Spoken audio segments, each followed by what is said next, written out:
Baik, kami dari kelompok 7 Ekonomi Moneter akan menjelaskan hasil diskusi kami terkait inflasi yang beranggotakan Noberse, saya sendiri Vena Sylvia, dan Astuti. Di sini ada pengertian inflasi, yaitu inflasi merupakan kenaikan tingkat harga umum. Inflasi seperti sebuah penyakit sehingga hal ini harus dikendalikan. Kenaikan harga akan menyulitkan masyarakat, terutama ke mereka yang penghasilannya rendah dan penghasilan tetap. Dan jumlah uang yang sama diperoleh jumlah barang yang lebih sedikit dibandingkan sebelumnya. Secara umum, inflasi berarti kenaikan tingkat harga yang dapat dikaitkan secara umum dari barang komoditas yang menyeluruh dari nilai unit penghitungan moneter. Sedangkan yang selanjutnya adanya penyebab timbul inflasi, yaitu inflasi yang disebabkan faktor permintaan. Yang kedua, inflasi penawaran atau cost push inflation atau supply shock inflation. Sedangkan yang ketiga, inflasi campuran atau mixed inflation. Di poin yang keempat ada inflasi ekspektasi atau expect inflation. Sedangkan di poin yang selanjutnya ada penggolongan inflasi. Penggolongan inflasi ini terbagi menjadi 3, yaitu penggolongan inflasi berdasarkan tingkatnya, penggolongan inflasi berdasarkan sebab-sebabnya, dan penggolongan inflasi berdasarkan tempat asalnya. Baiklah, poin selanjutnya tentang kurva Demark Full Inflation. Demark Full Inflation adalah kenaikan harga-harga yang disebabkan oleh adanya gangguan shock pada sisi permintaan barang dan jasa. Nah, kenaikan permintaan barang yang tidak seimbang dengan kenaikan penawaran akan mendorong harga naik sehingga terjadinya inflasi. Selanjutnya, kurva Cross Push Inflation. Kurva push inflation adalah fenomena inflasi yang cukup besar dan keberadaannya dinilai dapat sangat merugikan banyak pihak. Salah satu penyebab kurva inflation adalah adanya depresi atau kontraksi pada sistem ekonomi.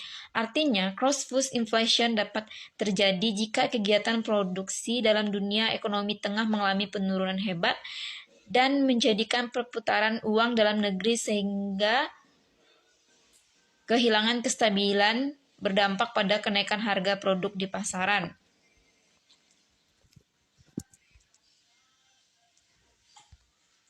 Selanjutnya dampak inflasi. Di sini ada 4 poin dampak positif dari inflasi ya. Yang pertama, bagi perekonomian, jika tingkat inflasi ringan akan membawa pengaruh positif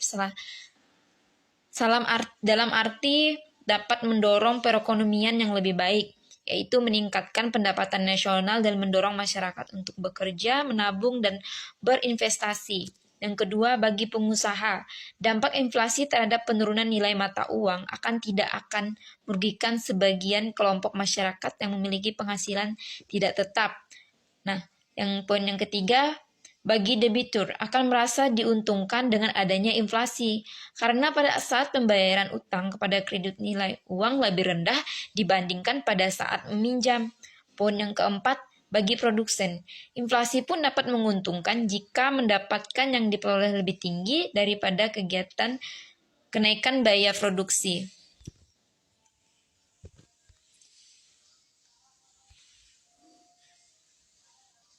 Selanjutnya, dampak negatif dari inflasi. Ada 4 poin juga. Yang pertama, bagi perekonomian pada masa hiperinflasi atau inflasi yang tidak terkendali, kondisi perekonomian menjadi lesu dan sulit berkembang. Yang kedua, bagi pegawai dan karyawan berpenghasilan tetap, dampak inflasi terhadap penurunan nilai mata uang akan merugikan kelompok masyarakat yang berpenghasilan tetap seperti pegawai negeri, pegawai swasta, dan kaum buruh, karena secara real pendapatan mereka akan menurun. Yang ketiga, bagi kreditur akan mengalami kerugian karena nilai uang yang pengembalian utang debitur lebih rendah dibandingkan pada saat peminjaman.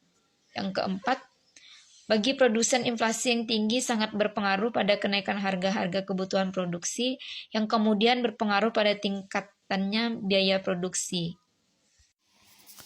Baik, kita lanjut ke poin selanjutnya, yaitu peran bank sentral dalam mengatasi inflasi. Bank sentral memainkan peranan penting dalam mengendalikan inflasi. Bank sentral suatu negara pada umumnya berusaha mengendalikan tingkat inflasi pada tingkat yang wajar. Beberapa bank sentral bahkan memiliki kewenangan yang independen dalam artian bahwa kebijakan tidak boleh diintervensi oleh pihak di luar pihak bank sentral, termasuk pemerintah. Bank sentral umumnya mengendalikan jumlah uang yang beredar dan tingkat suku bunga sebagai instrumen dalam mengendalikan harga. Selain itu, bank sentral juga berkewajiban mengendalikan tingkat nilai tukar mata uang domestik. Hal ini disebabkan oleh nilai sebuah mata uang dapat bersifat internal atau dicerminkan oleh tingkat inflasi maupun eksternal atau kurs. Berikut 3 kebijakan moneter utama dalam bank sentral. Poin yang pertama adalah operasi pasar terbuka. Bank sentral membeli dan menjual obligasi negara dengan cara bank sentral menginstruksikan para pialang obligasi untuk membeli dari publik di pasar obligasi nasional. Poin yang kedua adalah tingkat diskonto. Bank sentral melalui regulasinya dapat menaikkan atau menurunkan tingkat bunga pinjaman untuk bank-bank umum di bawahnya. Poin yang ketiga adalah syarat cadangan kas minimum. Bank sentral dapat meningkatkan atau mengurangi syarat cadangan kas minimum yang harus dimiliki oleh bank umum di negaranya.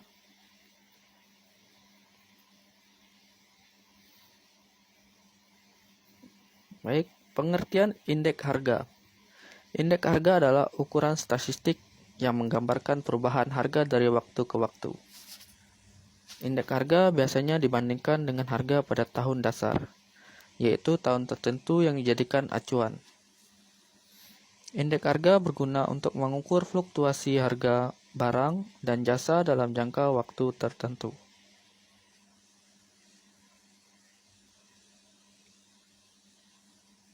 Baik, sekian presentasi dari kami.